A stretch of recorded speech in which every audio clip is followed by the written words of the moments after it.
Hey YouTube, this is the Homestead Prepper, and I've gotten another message here from the future. But before I play that, I'd like to, remind y'all that we need to keep the pressure up on our senators and congressmen, and we don't need to stop there. You can call the president, but I think he's already made up his mind. But we need to keep the pressure up on our local politicians too, governor, local legislators, city council, county commissioners. The old adage is the squeaky wheel gets the grease. So the more noise we make, the more attention we're going to get. And I think we need to be vigilant in it. All right, well, I'm going to go ahead and play this. And I'll have a link below. You can contact your people.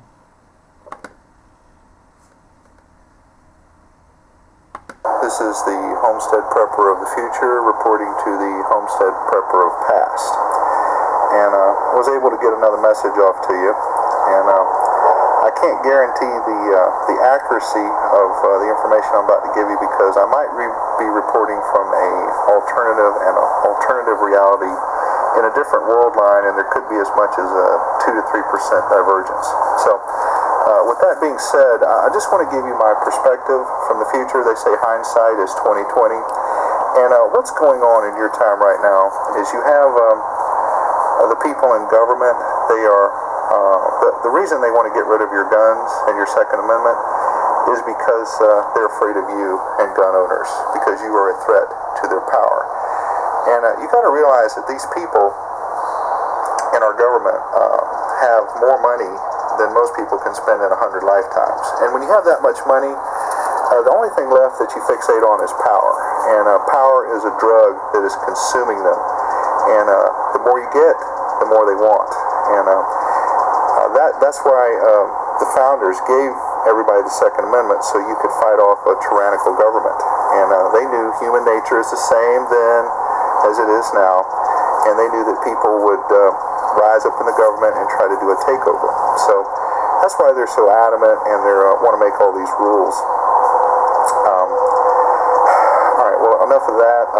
But let me just give you an idea of what's going on in my time here in your future. And we have a tremendous rat problem.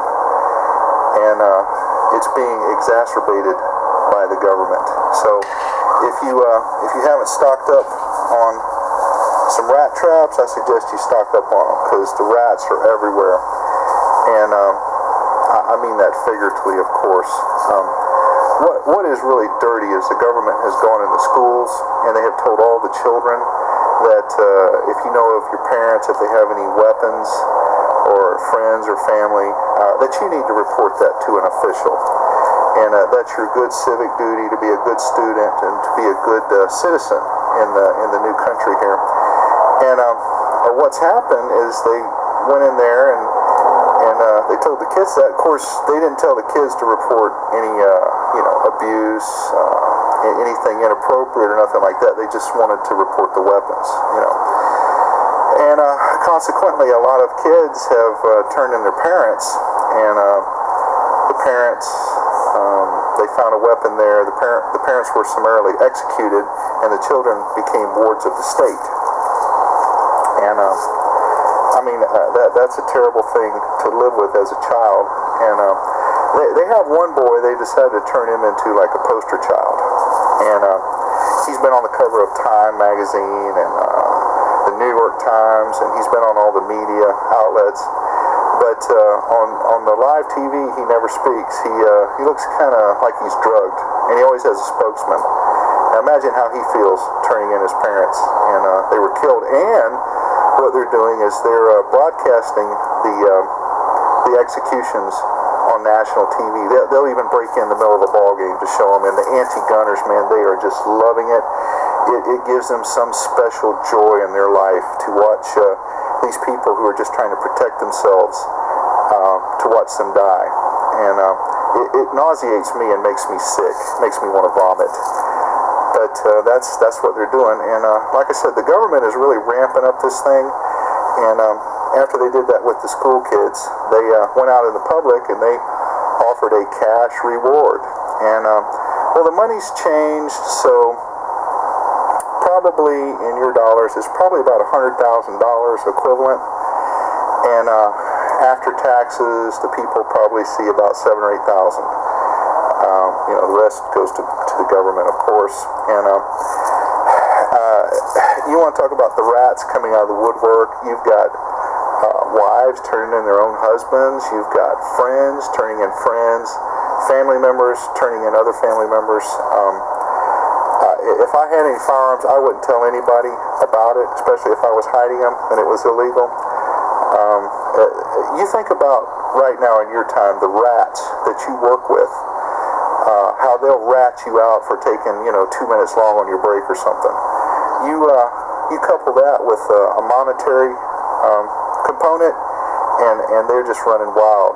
And in your area, you have this big rat, and he's ratted out 5 people, and the government decided to call him an ace. Whenever you rat out 5 people and they find 5 weapons, they threw him a party, and you get a little plaque says you're an ace, and they had a bunch of celebrities present the check to him in person. I won't name the celebrities. And they threw this big party, and the mistake the guy made is he brought his wife to the party, and his wife is, she's really attractive. And what happened the very next day is the JBTs, which are the jackbooted thugs, is what I'll call them. They'll become known as something else in your future, but it's a conglomeration of traitors, treasonous people, foreign mercenaries, and foreign militaries that have descended upon us. And what they did is they came and they busted the guy's door down, even though he had the plaque, the United Nations plaque, gold, in member in good standing. And they went in there and they raped his wife, and he protested. They beat him really badly, and they broke his arm. And his young son came flying down the stairs, and they tried to pull him off his mom, and they bayoneted him, and they beat him with their rifles. And fortunately, their daughter was over at a friend's house when all this happened, their teenage daughter. And the reason that you found out about this is because one of the neighbors came to you and said that the people down the street needed help.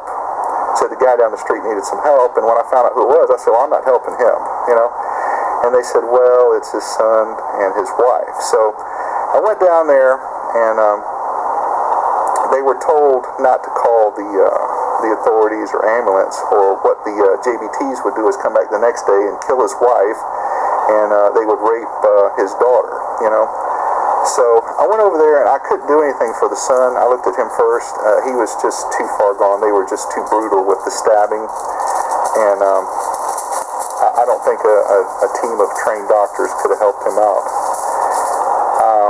The wife, she had multiple contusions, lacerations, and a lot of edema, and I was able to treat that the best I could.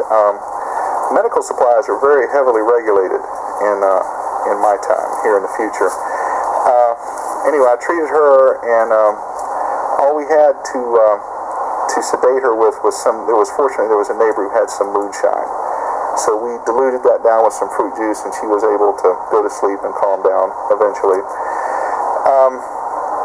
The guy, I thought about, just letting him suffer through it, but I decided to extend the olive branch to him, and I set his arm, and I told him, I said, look, without an x-ray, there's no way I can tell if I did it properly or not. It may grow back together, it may be off, I really can't tell you, and I really don't have the medical skills that I need to do this properly.